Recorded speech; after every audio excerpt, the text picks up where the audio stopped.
There are likely two options left for McCarthy. Either Republicans cause a first-ever default on the national debt or go for their awful bill. There is no solution in the Senate. We have divided government. The President and the Speaker need to reach an agreement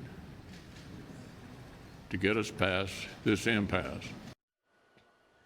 That was Senate Majority Leader Chuck Schumer and Senate Minority Leader Mitch McConnell sounding off on the debt limit yesterday. It has been 91 days since President Biden last met with House Speaker Kevin McCarthy to discuss raising the nation's debt ceiling while also cutting back on spending. House Minority Leader Hakeem Jeffries says Democrats are now using a discharge petition to force a floor vote for a clean debt ceiling increase. In other words, Democrats, like the president, just want to raise the debt ceiling, no strings attached whatsoever in terms of spending restraints. Joining me right now is Ohio Congressman, member of the House Financial Services and Foreign Affairs Committees. He is also a former Army Ranger himself, Warren Davidson. Congressman, good to see you. Thanks very much for being here. Where is this going? Look, it's going to have to get a vote. The Senate hasn't voted on our proposal nor offered their own.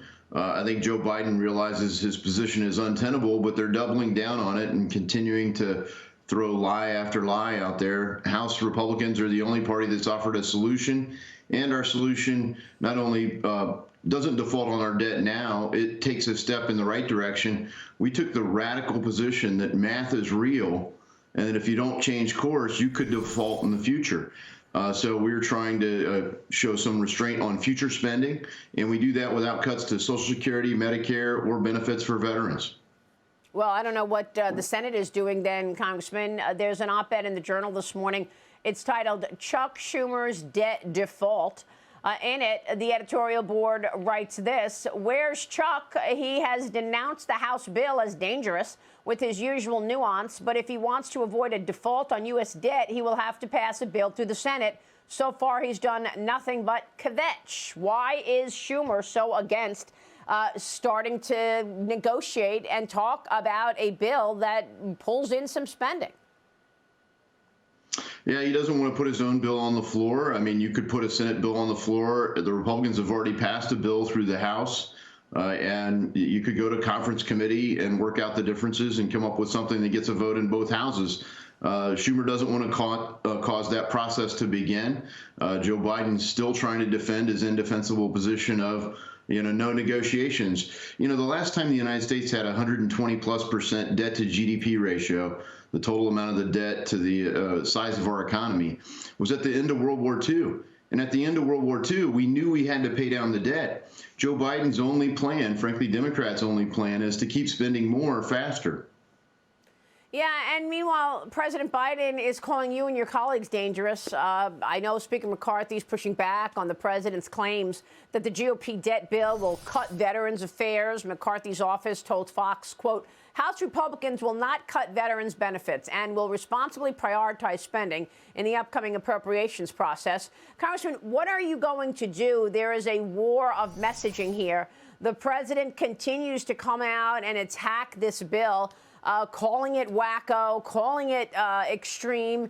And these are serious issues. The market was down sharply yesterday. We could expect more of that if this impasse continues.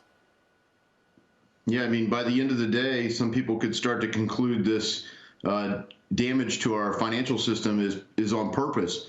There are lots of bad policy decisions that have led us to this point, and that's the Republican message: is it's time to turn away and start making good policy decisions, because math is real. They're essentially still saying modern monetary theory is going to work. Just keep printing money, raise the debt ceiling. Don't worry about changing course. Just keep printing money. Well, at this point, the evidence is very clear. You might be able to print more money, but it's not going to buy the same amount of stuff. Your gas, your groceries, your housing, everything's less affordable. And it's all purposeful decisions. And, let's not even start about, we don't know energy policies. Look at this socialist redistribution tax they're putting on people with good credit to give to people with bad credit. Everything about this administration is decisions they're making on purpose. They cause real harm to average Americans. And when they said they wanted to fundamentally remake America, they meant it. They're literally risking the collapse of our financial system over these horrible policy choices. And I think And for that's some of what we- them, they're yeah. starting to think of it as a feature. And that's what we heard from the Heritage Foundation on that mortgage plan, that the president's new mortgage rule causes the U.S. economy to take a large step toward another 2008 financial crisis.